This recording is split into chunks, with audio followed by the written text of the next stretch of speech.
আল্লাহ তাআলা বলছে দুনিয়ায় আমার নীতি হলো দুনিয়ার আযাব অনুগত অবাধ্য সবার উপরে হয়, আর আখিরাতের আযাব শুধু নাফরমানের উপর। এই জন্য দুনিয়াতে বন্যা হইলে সবার ঘর ডোবে, দুনিয়াতে ঘূর্ণিঝড় হইলে সবার বাড়ি ক্ষতিগ্রস্ত হয়, দুনিয়াতে ভূমিকম্প হইলে ইমানদার নাফরমান প্রত্যেকের ঘর ধ্বংস হয়, কিন্তু আখিরাতে শুধু নাফরমান আযাব। আল্লাহ আমাদের সবাইকে তৌফিক দান করেন, ঈমান আমলের জীবন দান করেন। গুনাহ মানুষকে নিজের পরিণতি, নিজের গন্তব্য, নিজের আখিরাত ভুলায় দেয়। ওয়ালা তাকুনু কাল্লাযীনা নাসুল্লাহা ফাআনসাহুম আনফুসাহুম। কোরআনুল কারীম আল্লাহ বলছে, হে ঈমানদার, আল্লাহকে ভুলে যেও না এত বেশি পরিমাণ, একদিন আল্লাহ তোমার নিজের পরিচয়, নিজের আখিরাত তোমার থেকে, কলিজার থেকে ভুলাইয়া দিবে। সেদিন আর তোমার মনেও পড়বে না তোমার আখিরাত আছে, জাহান্নাম আছে, তোমার জন্য আযাব অপেক্ষা করছে। এইটা যদি দিল থেকে সরে যায় তাহলে ওই মানুষের জীবনে এটা সবচেয়ে বড় দুর্ভাগ্য। এইবার আর সে কুল কিনারা পায় না, এবার আর সে ফিরতে পারে না, এবার আর কেউ তাকে টেনে ধরে না, কারণ আল্লাহ তো তারে অভিশপ্ত করে দিয়েছে। কোরআন শরীফে আছে, আল্লাহ তাআলা বলছে, মনের ইচ্ছা মতো যে ধারাবাহিক চলতে থাকে আমি তাকে তিনটা শাস্তি দেই। এক, আমি আল্লাহই তাকে একদিন পথভ্রষ্ট করে দেই, আমি আল্লাহই। দুই, তার কানে এবং অন্তরে মোহর মেরে দেই। তিন, আমি আল্লাহই তার চোখে পর্দা ফেলে দেই। এবার বলো, আমি ছাড়া, আমি আল্লাহ ছাড়া তাকে হেদায়েত দিবে কে?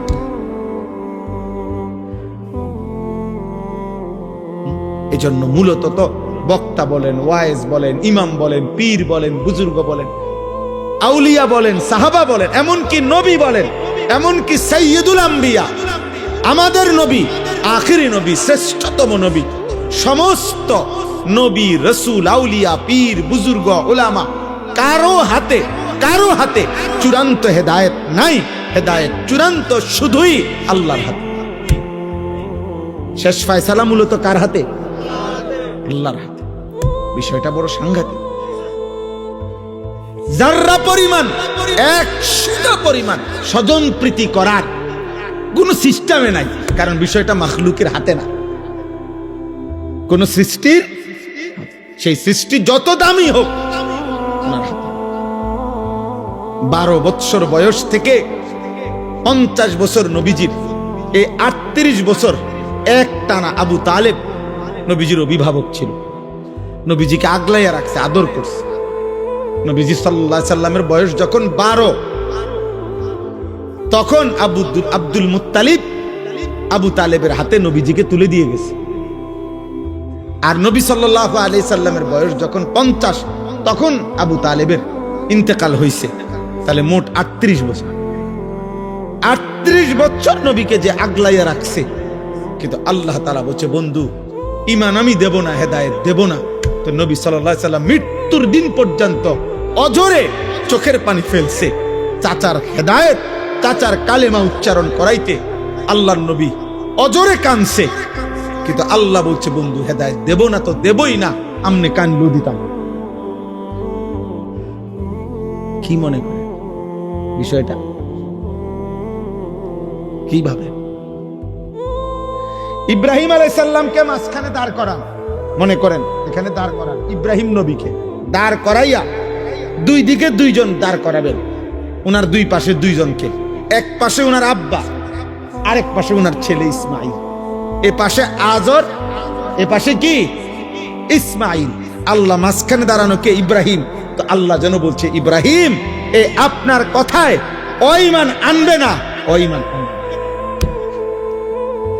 তো ফলে আপনি ইব্রাহিমই, কিন্তু বাপ আপনি লক্ষবার বলার পরেও আজর কি আনে নাই? ঈমান আনে নাই। কিন্তু 8 বছরের বাচ্চা, 10 বছরের বাচ্চা আপনার ইসমাইল, সে কিন্তু আপনার কথা বলার সাথে সাথেই আল্লাহকেও চিনছে, কোরবানি করতে রাজি হয়ে গেছে। তাহলে ফয়সালা কার? ওনার হাতে হইলে তো দুজনে কি হইতো? ইমানদার হইতো না দুজন? ইব্রাহিম আলাইহিস সালামের সামনেই তো দুজন, তো বাপে কেন ইমানদার হলো না, পুতে কেন ইমানদার? ফয়সালা কার? এটা গুরুত্বপূর্ণ। এজন্য ছেলেরা, বাবারা, হেদায়েত, ঈমান, সেজদা, কালিমা, আল্লাহর বন্দেগী, খোদার কসম, এটা ভিন্ন জিনিস। আরে ভাত, পেশাব, পায়খানা আর ঘুম আর দুনিয়া ভোগ করা, এটা নরমাল জিনিস। এটা আহামরি কিছুই না। এটা আমি প্রত্যেক দিন সারাটা জীবন বলি, সারা বছর বলি, এটা কোনো বিষয়ই না। এটা তো আল্লাহ তাআলা মানুষ, গরু, ছাগল সবাইকে দেয়, পাগল মাতাল সবাই রে খাওয়ায়, মুসলমান, হিন্দু, বৌদ্ধ, ইহুদি, খ্রিস্টান, কাফের, বেঈমান সবাইকে খাওয়ায়। এটা তো কিচ্ছু না। আসল বিষয় হলো ঈমান, আসল বিষয় হলো তাওহীদ, আসল নিয়ামত তো হলো সেজদা, আসল নিয়ামত তো হলো আল্লাহর হুকুমের গোলামি। আল্লাহ তাআলা আমাদেরকে বুঝার তৌফিক দান করেন। তো নবী সাল্লাল্লাহু আলাইহি ওয়াসাল্লাম যখনই কালেমার দাওয়াত দিতেন তো আযাবের কথা বলতেন, বারবার বলতেন যে হে আমার জাতি, নূহ আলাইহিস সালামের জাতি আল্লাহর নাফরমানি করেছে, আল্লাহ আযাব দিয়ে ধ্বংস করে দিয়েছে। লূত আলাইহিস সালামের জাতি আল্লাহর নাফরমানি করেছে, আল্লাহ আযাব দিয়ে ধ্বংস করে দিয়েছে। হুদ আলাইহিস সালামের জাতি আল্লাহর নাফরমানি করেছে, আল্লাহ আযাব দিয়ে ধ্বংস করে দিয়েছে। এভাবে অসংখ্য জাতি নবীজির পূর্বে, আমাদের রাসূলুল্লাহ সাল্লাল্লাহু আলাইহি সাল্লামের পূর্বের বহু জাতি আল্লাহ তাআলা আল্লাহর অবাধ্যতা, নাফরমানির কারণে ধ্বংস করে দিছে। এই কথাগুলো আযাবের কথা নবীজি বলতেন। কিন্তু দুর্ভাগ্য, এতগুলো ঘটনা বলবার পরেও, জানবার পরেও ওরা ভাবতো না, আবু জেহেল, আবু লাহাব, উতবা, শাইবা, এই বেঈমানগুলো একবারও ভাবতো না যে তাদের উপরেও এমন আযাব আসবে, এমন আযাব আসবে, এটা তারা ভাবতো না। ফলে তাদের অভ্যাস ছিল, নবীজি যখনই আযাবের কথা বলতো, দুনিয়ার আযাব অথবা আখিরাতের আযাব অথবা জাহান্নামের আযাব যেটাই বলতো, ওরা বিদ্রুপ করত, ঠাট্টা করত, ঠাট্টা মস্কারি করত। আরে আযাব করতে আইবা, আযাব কিসের আযাব? তাফসীরের মধ্যে আছে আবু লাহাব, নবীজির চাচা, তার বদ অভ্যাস ছিল, নবীজি যাকেই কালেমার দাওয়াত দিতেন, আল্লাহ নবী সাল্লাল্লাহু আলাইহি সাল্লাম সে পিছন থেকে এই দুই হাত নাড়াইতেন, এমনি এমনি, সাবধান আইলা, শুনিস না, হুজুরের কথা শুনে একটা ধরা খাইবা। তুমি যে মদ খাও, জুয়া খেলো, নারী দেখো, মোবাইল দেখো, নর্তকী দেখো, নাচো, গাও, ফুর্তি করো, এই মোল্লা মুন্সির এসব কথা ধরলে এই মজার জীবন, সিটারি বাটপারি আর করতে পারতাম না। অনেক ফাসেক ফুজ্জার, অনেক পাপী দেখবেন, এই জন্য কৌশল করে তাও রাখো, সব কানে হুজুরের টাইম না, তাহলে তো আমার সিটারি চলবে না। প্রত্যেক কথায় কোরআন কিতাব লইয়া এত টানাটানি করো না। চাই মানে কি, ওই যে উনি যে বাটপারি করে, 2 নম্বরই করে, এই 2 নম্বরই তো চলবে না, বুঝছেন? এই জন্য বারবার সবাই শেষ পর্যন্ত প্রত্যেক নাফরমান গোড়া দিয়া তলে দিয়া মিল থাকে। শুধু সবার চেষ্টা হলো হুজুররারে, কোরআনকে, আল্লাহর কথাকে সব কানে আনতে দিও না, তাইলে এটাই সুবিধা, বুঝছেন? হুজুররারে বলবা, সব কথা তাতে না বল, এটা বলা যাবে না, ওইটা বলা যাবে না, রাজনীতির কথা বলা যাবে না, এটা অতর বলা যাবে না, কিচ্ছু, শুধু আপনার শুধু বিধিনিষেধ, শুধু টেনশন, শুধু পেরেশানি। এটা হুজুররারে সব কথা বলতে দিলেই মুশকিল হবে, বলতে দিলেই মুশকিল হবে। আমি একবার এক মাহফিলে, আরো আগে, এইরকম এক ভদ্রলোক কাগজে লেখা দিছে আমারে যে হুজুর এই এই কথাগুলো ওয়াজ করবেন, নিচে লিখে দিছে রাজনৈতিক বিষয়, সাম্প্রতিক বিষয়, আর কি কি জানি, এটি বলবেন না, বলা যাবেন না, এডি করবেন। পরে আমি বললাম যে আঙ্কেল, এই যেগুলো লিখছেন আপনি, এগুলো আর এগুলো বাদ দিয়া শুধু এগুলো ঠিক রাখা ওয়াজটা কেমনে করলে সুবিধা হয়, এটা স্যাম্পল হিসাবে আপনি 10টা মিনিট আগে কইলে আমি ওইটার ব্যাখ্যা করব। বুঝেন নাই কথা? হ্যাঁ, আপনি একটু আমার শুধু জিনিসটার কৌশলটা শিখাই দেন যে এইভাবে বলবেন হুজুর, যাতে কইরা আমি কারো গায়েও লাগে না, পিঠেও লাগে না, সবটাও আজ কি প্যান্ডেলের রুফি দিয়ে জায়গা। আলহামদুলিল্লাহ, কারো কোনো অসুবিধা হয়েছে না। যার যে জায়গা, বহনওয়ালা বহন খায়, বিড়িওয়ালা বিড়ি খায়। বুঝছেন না কথাটা? সিটারিও করে, ইমানদার সেজদাহ করে। যে যেমনে আছে এমনি থাকুক। আপনি এইভাবে একটা ওয়াজ দিবে, নিরিবিলি ওয়াজ, যেটা প্যান্ডেলের রুফি দিয়ে যাবে। এমন একটা সিস্টেমের ওয়াজ করে। নাউযুবিল্লাহ। তাইলে মূলত যখনই আমি আবারও বললাম এই কথাটা, এটা বারবার ছেলেরা তোমরাও মনে রাখো, আমি প্রায় এ কথাটা বলি। কোনোভাবেই পাপী বুঝতে চান, পাপী বোকা হয়, পাপী জাহেল হয়। পাপ মানুষকে তার গন্তব্য ভুলাইয়া দেয়, মঞ্জিল ভুলাইয়া দেয়। দুনিয়া চলে মিয়া, কিন্তু পাপ করতে করতে মিথ্যা, চুরি, জিনা, নারী, ছবি, নাটক, সিনেমা, সুদ, কিস্তি, বেহায়া, বেপরদেগি, এটা নগদ দুনিয়া চলে ঠিক আছে, কিন্তু তার মঞ্জিল, গন্তব্য আখিরাত তাকে ভুলায়। ফলে সে বুঝতে পারে না, একটা সময় মনে যেন তার ব্রেনে কাজ করে। এটা অনেক বড় বিপদ। এই জন্য গুনাহকে লম্বা করতে নাই, পাপকে দীর্ঘায়িত করতে নাই। ভুল আমারও আছে, আপনারও আছে। প্রতিদিন খোদার কসম আমারও গুনাহ হয়, আপনারও গুনাহ আছে। আমিও বেহেশতে থাকি না, বা বেহেশতের থেকে আইছি না। আমি এই মাটির পৃথিবীতে আমরা থাকি, কাজে ভুল, ভ্রান্তি, ত্রুটি, বিচ্যুতি, কমতি, ঘাটতি আমাদের প্রত্যেকেরই হচ্ছে, হতেই থাকবে। কিন্তু একটা হলো এইটা, আর একটা হলো গুনাহটাকে লম্বা, একেবারে ঠান্ডা মাথায় ইচ্ছা করে পরিকল্পিতভাবে 365 দিন একদিনও ফজরের নামাজ তুমি পড়ো না, এটা শুধু গুনাহ না, এটা তুমি মূলত গন্তব্য আখিরাত, তোমার মৃত্যু পরবর্তী জীবন তুমি টোটালি ভুলে গেছো, এটার প্রমাণ। নাই তো হইতে পারে 3 মাসে একদিন ছুটে গেছে, 6 মাসে একদিন ভুল হয়ে গেছে।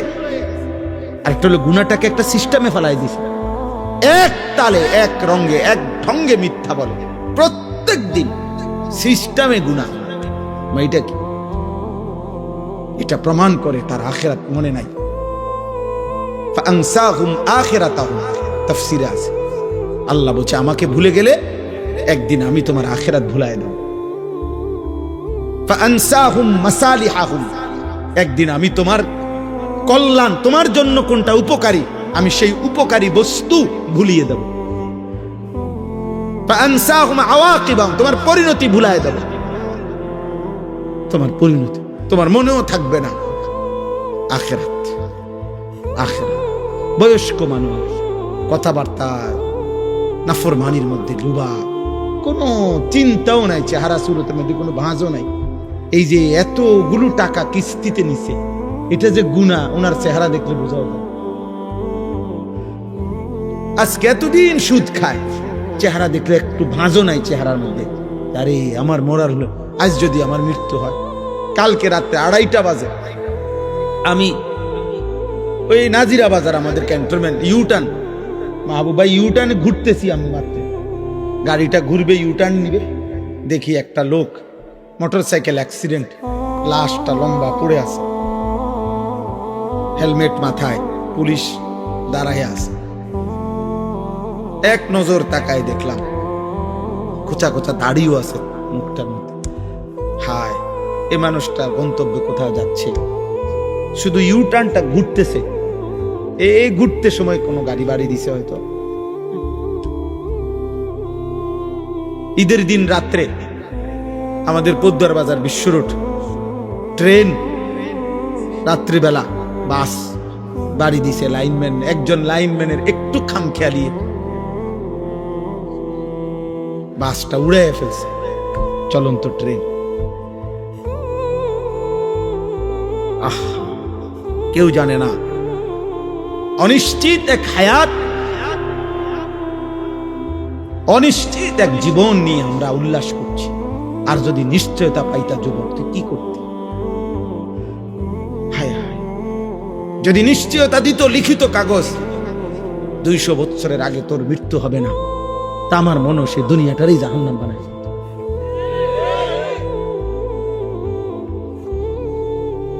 যে জানে যে কোনো সময় মৃত্যু হইতে পারে, এরপরও যার উল্লাস এত, এরপরও যে এত বড় এক ওয়াক্ত নামাজ পড়ে না, দিন নাই রাত নাই, এত নারী ছবি উলঙ্গ দৃশ্য দেখে, এই মানুষটি জানোয়ার যদি 900 বছরের হায়াতের নিশ্চয়তা পাইতো কি করত? বুঝেন কি করত?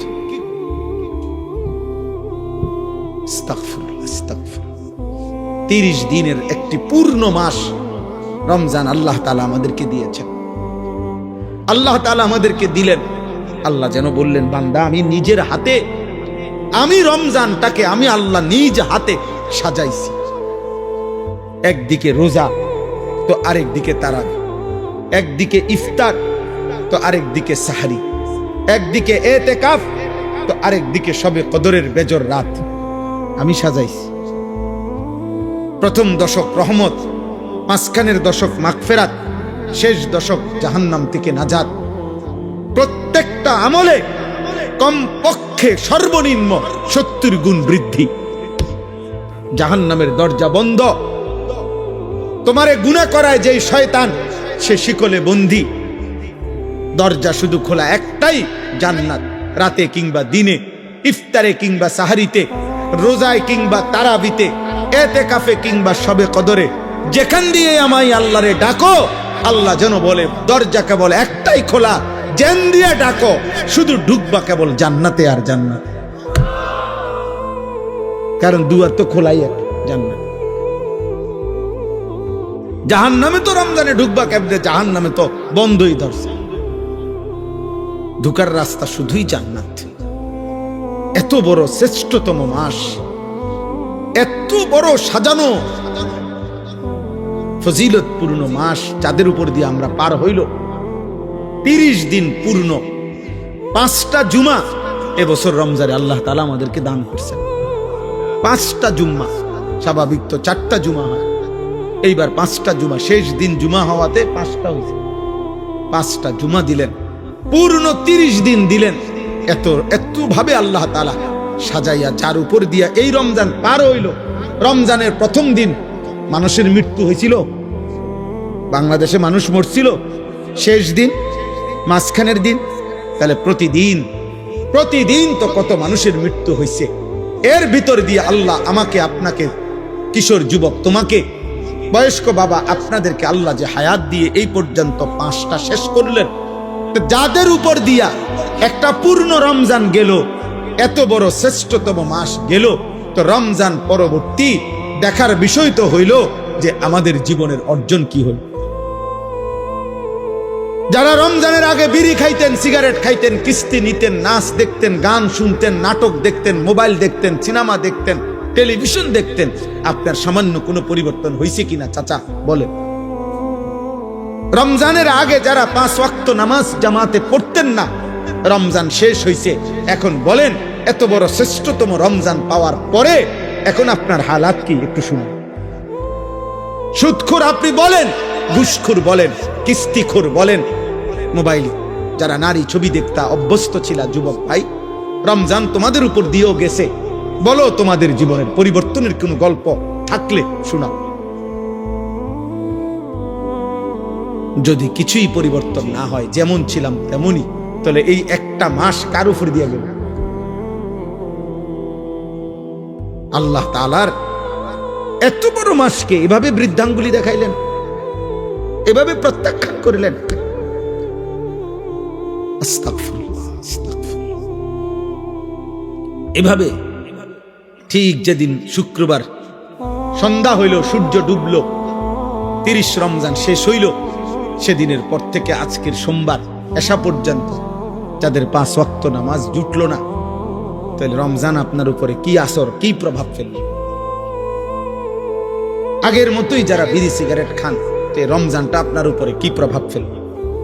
আগের মতোই যারা টেলিভিশনে নাচ গান দেখছেন, তো রমজান আপনার উপরে কি প্রভাব ফেলল? আগের মতোই যেই মা বোন বেহায়া বেপর্দা হলো, তো রমজান তাদের উপরে কি প্রভাব ফেলবে বলেন? 30 দিনের একটি হাই অ্যান্টিবায়োটিক 1 মাস পূর্ণ কোর্স গ্রহণ করার পরে এই ঔষধের মেয়াদ কি একদিনও থাকবে না? একদিনও না।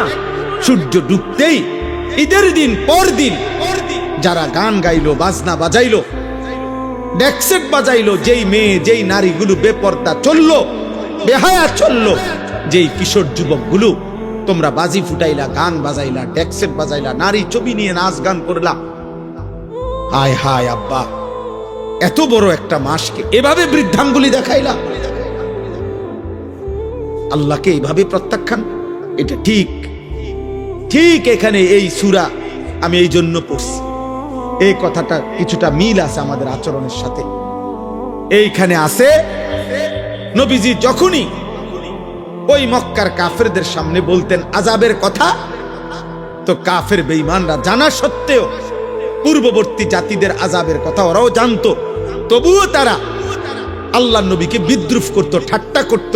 তো একদিন নবীজি এরকম আযাবের কথা বলার পরে মক্কার কাফের একজন সর্দার নজর ইবনে হারেস বেঈমান, এই বেঈমান নবীজির সামনে বিদ্রুপ করে ঠাট্টা করে আল্লাহর কাছে হাত তুলছে, তুলে বলল, আল্লাহুম্মা ইন কানা হাদা হুয়াল হাক্ক মিন ইনদিক ফাআমতির আলাইনা হিজারাতাম মিনাস সামা আবিতিনা বিআযাবিন আলীম।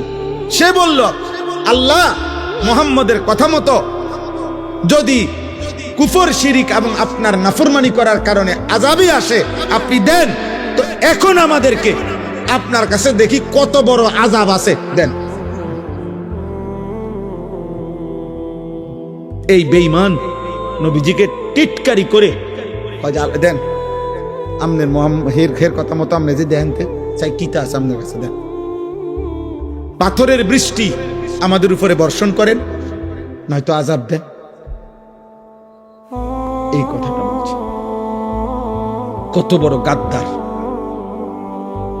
কত বড় গাদ্দার, চিন্তা করেন। আল্লাহর সাথে মস্কার, রাসূলুল্লাহ সাল্লাল্লাহু আলাইহি সাল্লামকে বিদ্রুপ, মানে অর্থাৎ তার কলিজার ভিতরে বুঝলো এটা এই সমস্ত আযাবের কথা, ইডি যেডি কয় মুহাম্মদ ইডি হুদা, হইতো না, এগুলা হবে না। ওই যে বললাম আবু লাহাব, সে হাত নাড়াইতো, মনে আসেনি?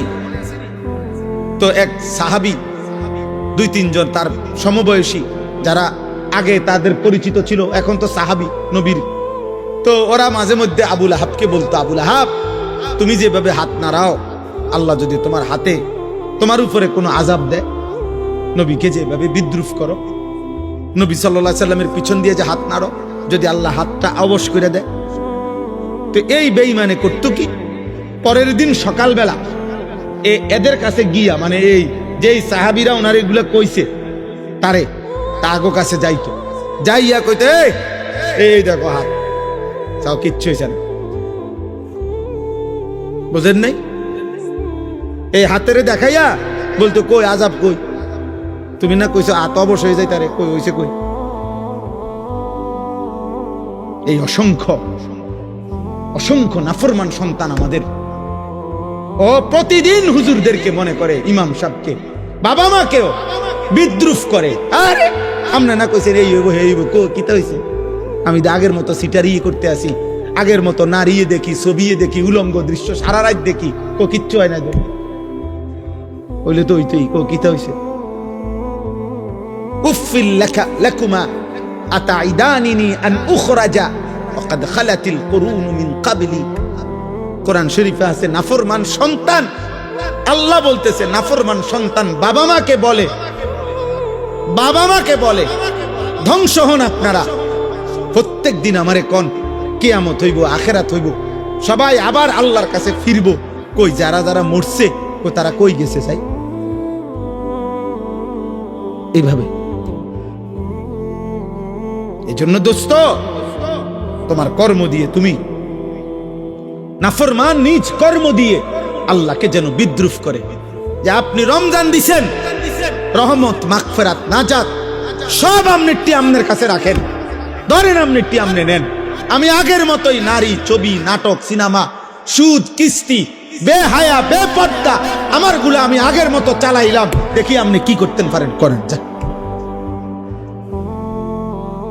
বুঝেন না এই কথা?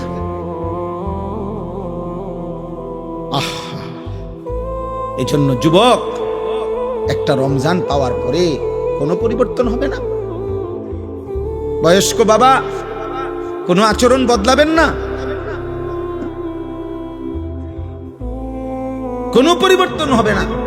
আমি একদিন, আজ থেকে 3-4 বছর আগের কথা বলতেছি আর কি, একদিন আমি একবার রমজানে ঈদের পর দিন আমার এক জোড়া জুতা খুব দরকার ছিল। তা আমি রমজানে স্বাভাবিকভাবে কেনাকাটা করি না, বিবি বাচ্চা কারো জন্য। এই গতকালকে আমি আমার বাবা দাদার স্মরণে, প্রত্যেক বছর আমরা ঈদের পর দিন আমি বাড়িতে আমরা দোয়ার আয়োজন করি ঈদের পর দিন। তো গতকালকে আমি আমাদের গ্রামে, গতকাল কি ঈদের পর দিন ছিল? জি, তো এই গ্রামে গেছি।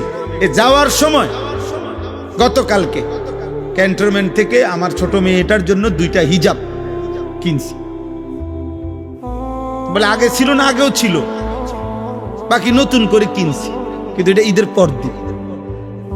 ইচ্ছা করে এই রমজানে না আমার বিবি কিছু কিনতে গেছে, আমিও কিছু কিনতে যাই।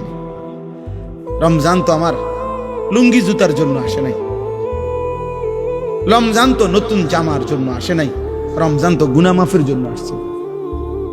রমজান তো আমারে জাহান্নাম থেকে বাঁচাইতে আসছিল, রমজান তো আমারে জান্নাতের মেহমান বানাইতে আসছে। যে জান্নাতেই যাবে তার আর দুনিয়ার এক জোড়া জুতা দিয়ে কি দরকার? যার দরকার জান্নাত, জুতা দিয়ে হাতে গিরবে।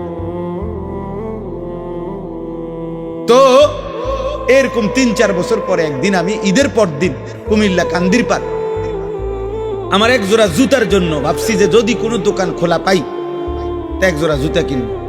তো গিয়া একটা দোকানে খোলা দেখছি, পাইছি, তো গিয়া জুতার কিনতে গেছি। তো দোকানদাররে বললাম, ভাই আজকে ঈদের পর দিন দোকান খুলছেন কিনতেন? তো হয়ে লোকটা আমার একটা সুন্দর কথা বলছে, হুজুর আমি কাস্টমারের জন্য বা মাল বিক্রির জন্য, জুতা বেচনের জন্য দোকান খুলি নাই। গত 15-20 দিন ধরে রাত দিন শুধু বেচা কিনা করছি, কোনোভাবে হিসাব মিলাইতে পারছি না, শুধু বেচছি, মাল আনছে গেছে, ঢুকছে ঢুড়াও। ঈদের বেশি ঝামেলা ছিল। তো আজকে হুজুর অবসর, ঈদের পর দিন ভাবছি কাস্টমার আইতো না, এই জন্য বইয়া বইয়া হিসাব মিলাইতে আসি, মাল স্টকে আছে কদ্দুর, বেচলাম কদ্দুর, টাকা পয়সার মানে এগুলা মিলাইতে আসি বইয়া। তাহলে এক জুতার দোকানদার, এক দোকানদার কাপড়ের, মুদি দোকানদার, কাপড়ের দোকানদার, এক বুট মুড়ির দোকানদারও হয়তো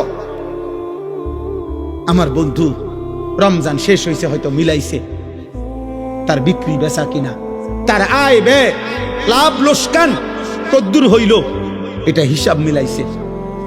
এক মোমেন হিসাবে আমাদেরও তো উচিত যে আমাদের একটা রমজান তো গেল, আমার আমল আখলাক, আমার চরিত্র, আমার আখিরাতের ফিকির, আমার জান্নাতের আশা, জাহান্নামের ভয় কদ্দুর হইল আর কদ্দুর হইল না, এতটুকু কি হিসাব মিলানো উচিত না? তো মিলান, তো হিসাব মিলান। বলেন, গত 2 দিনও যাদের 5 ওয়াক্ত নামাজ জুটলো না, তো 30 দিনের ঔষধ অ্যান্টিবায়োটিক একদিনও কাজে লাগলো না, 2 দিনও কাজে লাগলো না। আফসোস, আফসোস, আফসোস। ভাত খাও, ঘুম যাও, পেশাব করো, পায়খানা করো, মোবাইল দেখো, নারী দেখো, ছবি দেখো, উলঙ্গ দৃশ্য দেখো, নর্তকী দেখো, সুদ খাও, কিস্তি নাও, জুয়া খেলো, স্ত্রীকে বেপর্দা ছেড়ে রাখো, মেয়েকে বেপর্দা, সমাজের দুষ্ট চরিত্রহীন লম্পট যুবকদের উপভোগের সামগ্রী হিসাবে রাস্তায় ছেড়ে দাও। বাকি মুসলমান, বাপ কিংবা জি, মা কিংবা ফুত, সব মনে রাখো, আল্লাহর আখিরাত, কিয়ামত, হাসরের মাঠ হবে। সেদিন তুমি বাপেরও আল্লাহ বুঝাবে, ফুতেরও বুঝাবে, স্বামী তোমারও আল্লাহ বুঝাবে, স্ত্রীরও বুঝাবে, সেদিন মাকেও বুঝাবে, মেয়েকেও বোঝান।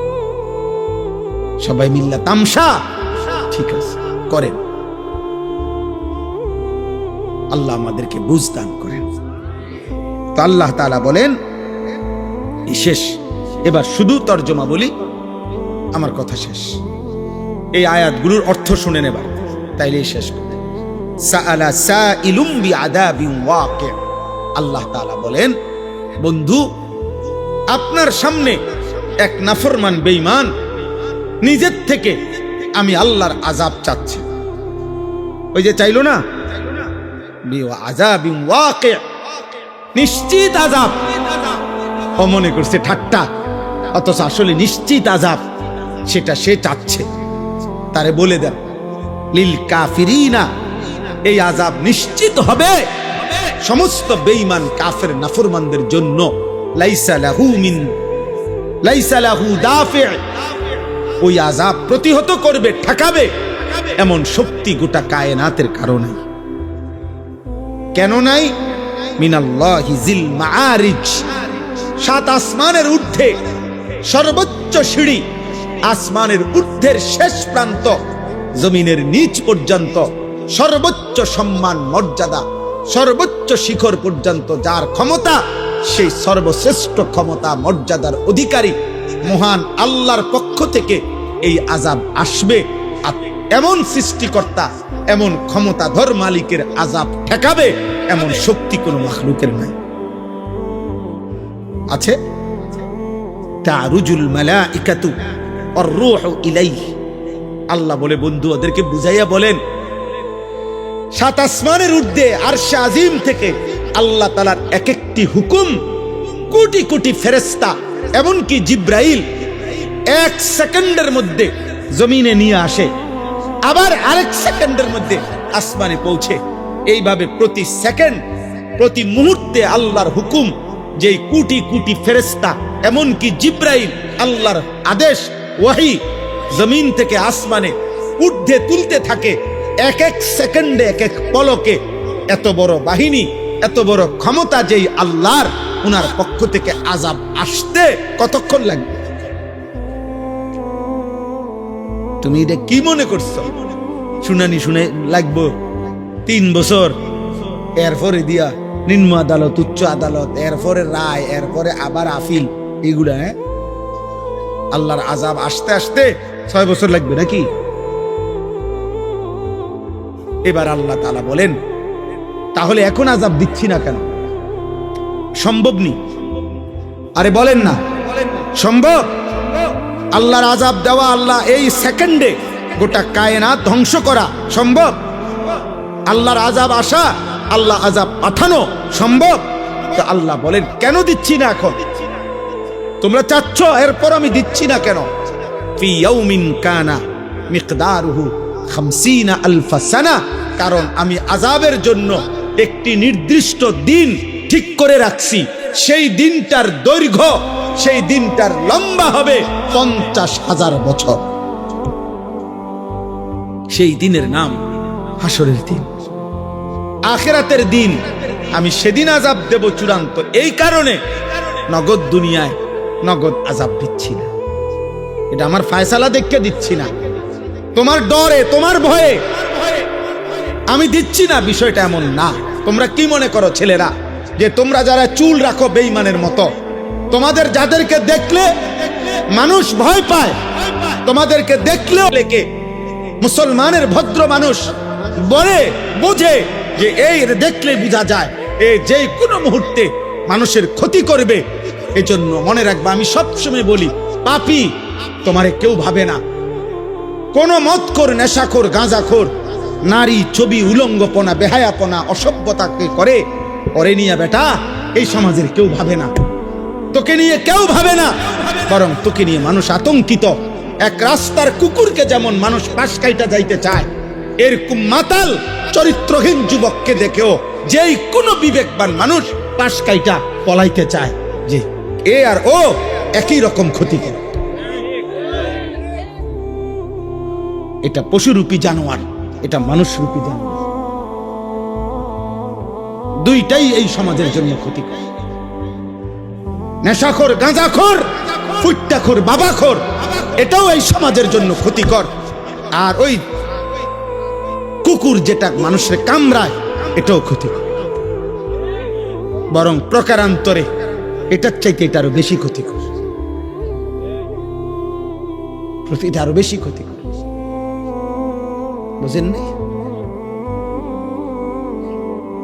কারণ কোরআন এবং সুন্নাহর বক্তব্য হলো, আল্লাহ এবং তার রাসূলের কথা হলো, আল্লাহর কথা বলতে গিয়ে, মানুষকে আল্লাহর দিকে ডাকতে গিয়ে, ফিরাইতে গিয়ে শেষ পর্যন্ত যদি পরিস্থিতি এমন হয় যে আমার সাথে কেউ নাই আল্লাহর কথা মানার ক্ষেত্রে, তবুও একা হলেও নিজেকে জাহান্নামের আগুন থেকে বাঁচানো এটা জরুরি।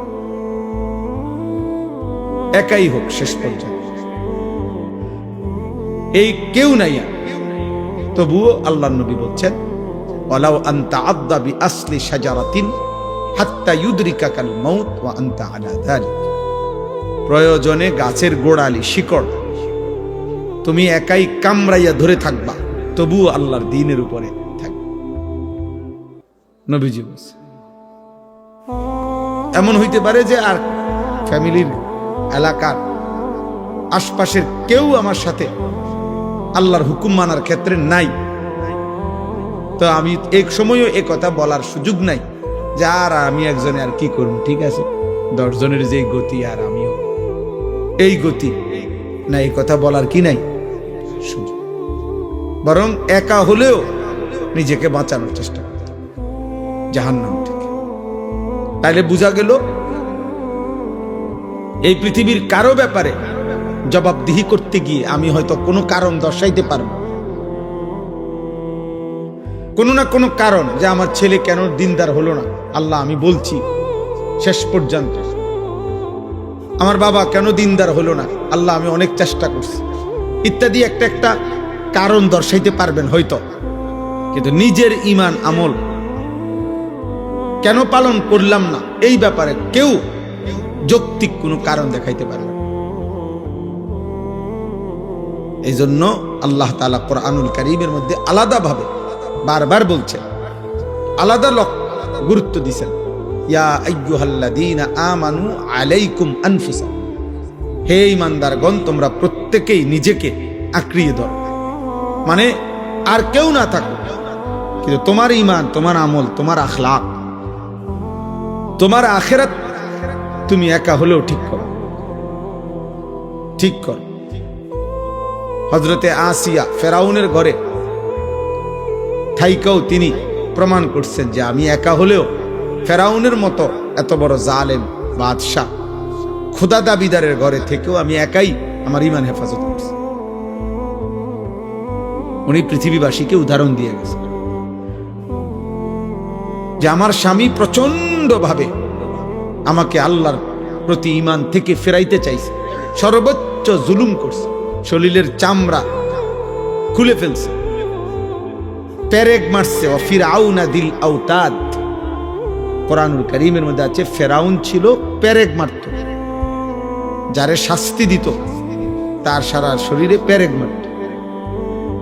পেরেক বুঝেন না, তার কাটা আর কি, এমন জঘন্য ছিল। হযরতে আসিয়াকে করছে, কিন্তু উনি ঈমান ছাড়েন, উনি প্রমাণ করছেন আমি এত বড় বেঈমানের ঘরে থেকেও আমি ঈমানের হেফাজত করছি, হেফাজত করছি।